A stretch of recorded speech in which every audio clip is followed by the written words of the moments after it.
Good morning. Happy day after Thanksgiving. I hope everyone enjoyed the holiday and I hope everyone is well. This will be the last video broadcast from my little recording cubby, which I've enjoyed using, but a detractor on Quora, a right-wing detractor, needless to say, pointed out that, people wouldn't think it was very professional.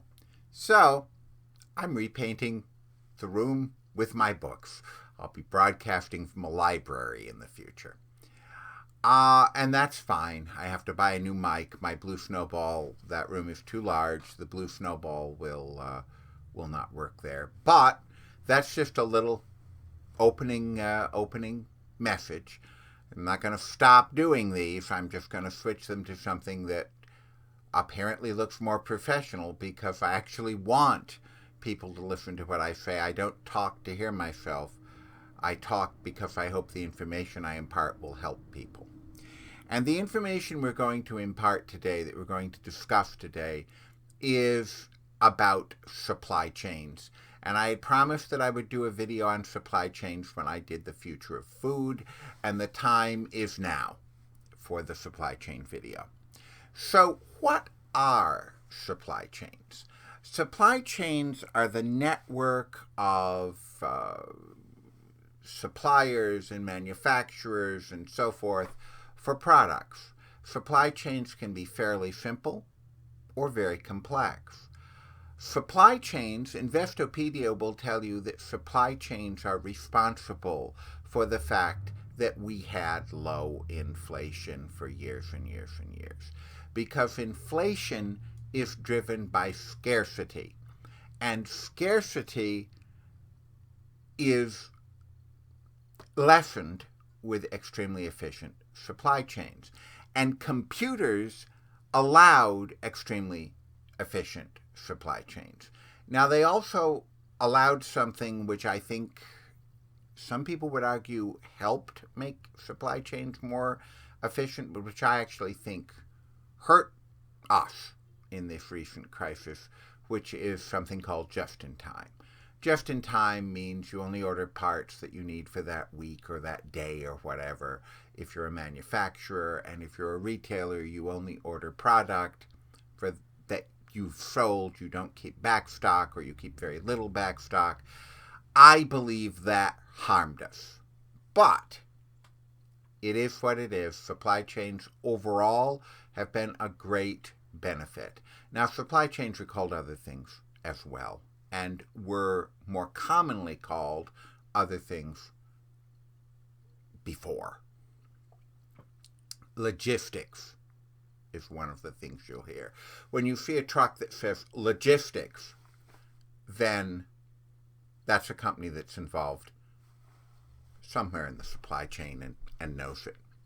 So I'm going to give two examples, and I'm going to complete a brief PowerPoint, which I will link below so that people can see the examples if they want to actually look at them visually. But for right now, it'll probably be a day or so before the PowerPoint is up because I have some other work I have to get done. However, I will do that and link it to this video. In the more immediate sense, I'm going to give two examples verbally because I don't yet have the software that will allow me to have the pretty chart. I could blur out my background, but I can't have the pretty charts.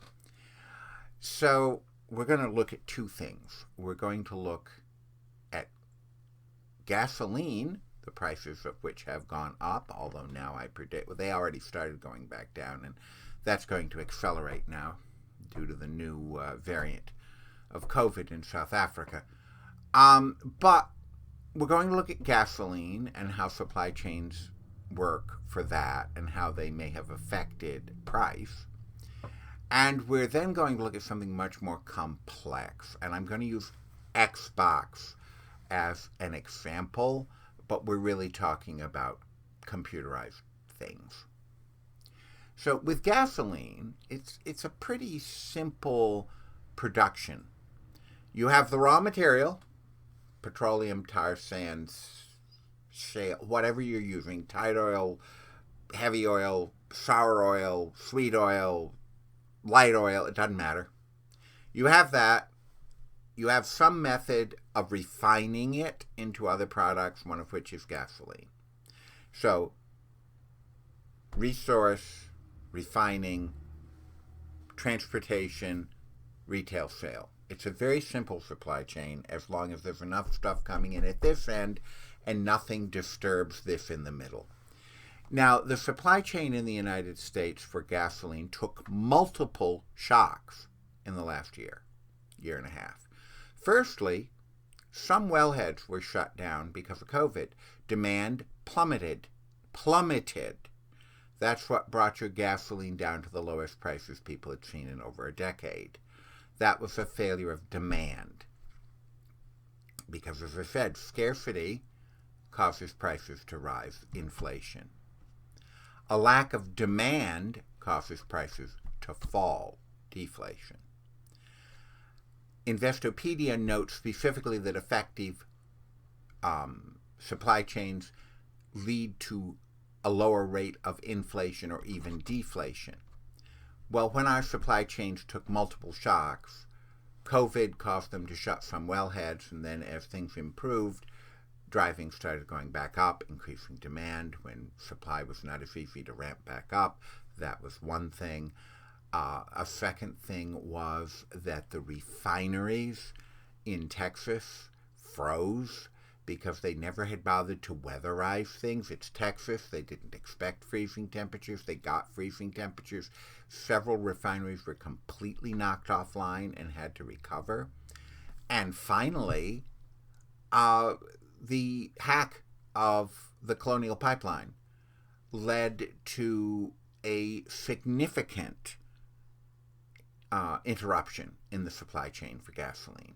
The combination of those three things occurring one after the other over a fairly short period of time increased scarcity, which increased price, diminished supply to the refineries due to the fact that some wellheads were shut down and other things, but primarily closed wellheads and reduced production in some other wellheads, reduced supply, raised prices. Simple, straightforward. Now we're going to see, I think, prices fall slowly. I don't know to what degree. I don't think if we reach the levels we were in last year, we may be in a real serious economic situation. And I don't think we will. So then there's that. Now let's look at Xbox. If you've been out looking for an Xbox Series, whatever the new one is, Series X, I think, then you are having a lot of problem finding it. A lot of problem. If you're looking online, unless you're one of the lucky people who got a ticket from Microsoft to purchase directly from them, which you got on lot if you were in their marketing program stuff, then you're seeing prices online of double or more what the suggested manufacturer's retail price is. People are paying $1,000 for an Xbox for Christmas. People are paying more than that if they're not lucky enough to get a Microsoft ticket. That is because they can't manufacture things quickly enough.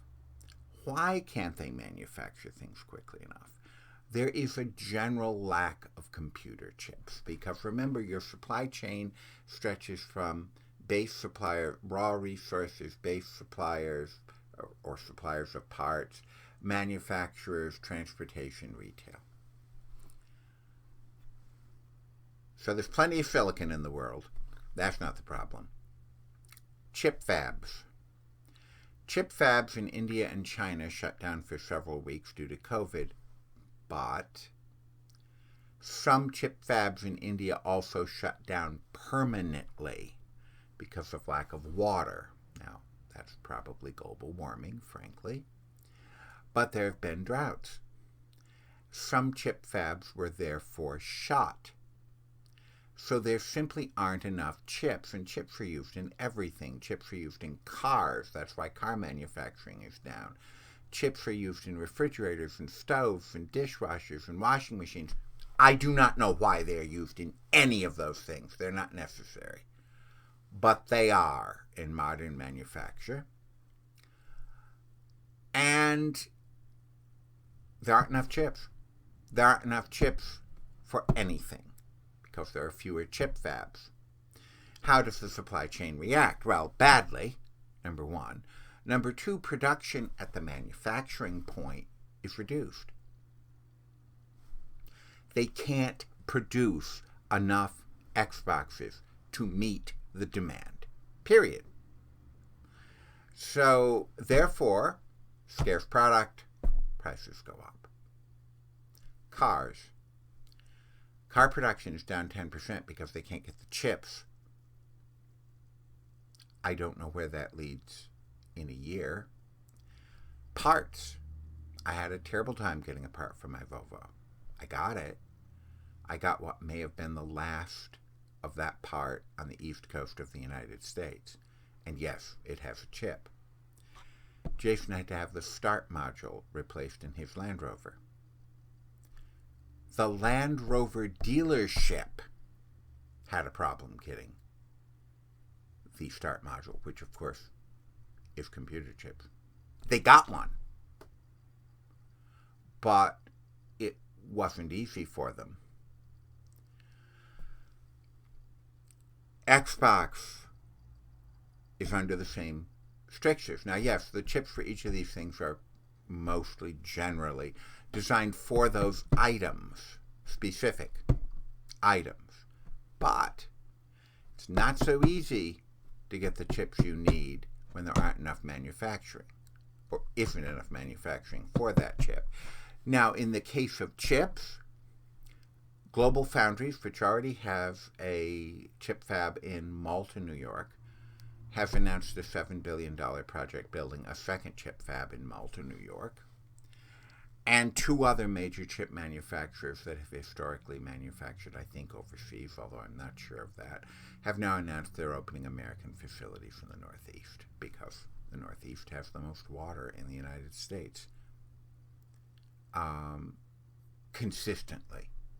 Historically, Washington State has had more, but that's becoming less clear. That's why they're having forest fires. Climate is changing. I think I know why it's changing. I'm not arguing with all of you. It is changing. So the Northeast is becoming the place to build new chip fabs. And they're building these chip fabs primarily because they believe, correctly in all likelihood, that the South Asian subcontinent is no longer a secure location for chip fabs. So there will be more American chip fabs. I don't know what that does to the price of chips. If they go up marginally, they'll probably stay there. However, with increased production, now it's going to take a year to 2 years to build these new fabs. So we're in for a prolonged period of limited supply in chips, which may continue to produce upward pressure. Now, the last thing I want to at least mention is the supply chain includes transportation. And transportation right now in the United States is having a problem, and frankly in Western Europe as well. Firstly, I thought all ports were government-owned. That's not, federally owned. Not true. And most of the West Coast ports, which is where many, many, many cargo ships come in, refuse to be open 24 hours a day. One port has responded to President Biden's request and is now open 24 hours a day. This allows more ships to unload because there are enormous numbers of ships waiting in line, sometimes for weeks, to unload their cargo. But what exacerbates this is, at this point, the warehouses near the port that said they would stay open 24 hours a day are full. Why are they full? Because we don't have enough truck drivers at this point. CDL licenses are not easy to attain. We had a fair number of truckers die of COVID. We had other truckers retire instead of continuing to deal with the threat of COVID. So getting the materials from the port, getting them inland, transporting them to retailers has become a great deal more difficult. So that combination of things, I hope that wasn't too disjointed, all of which relate to the supply chain, are causing most of the situation we're in. They're causing inflation. They are. Nothing else. Just scarcity driven by the supply chains are causing inflation. They are causing failures in manufacture, and they are causing scarcity of product. Biden is pushing more ports to stay open 24 hours.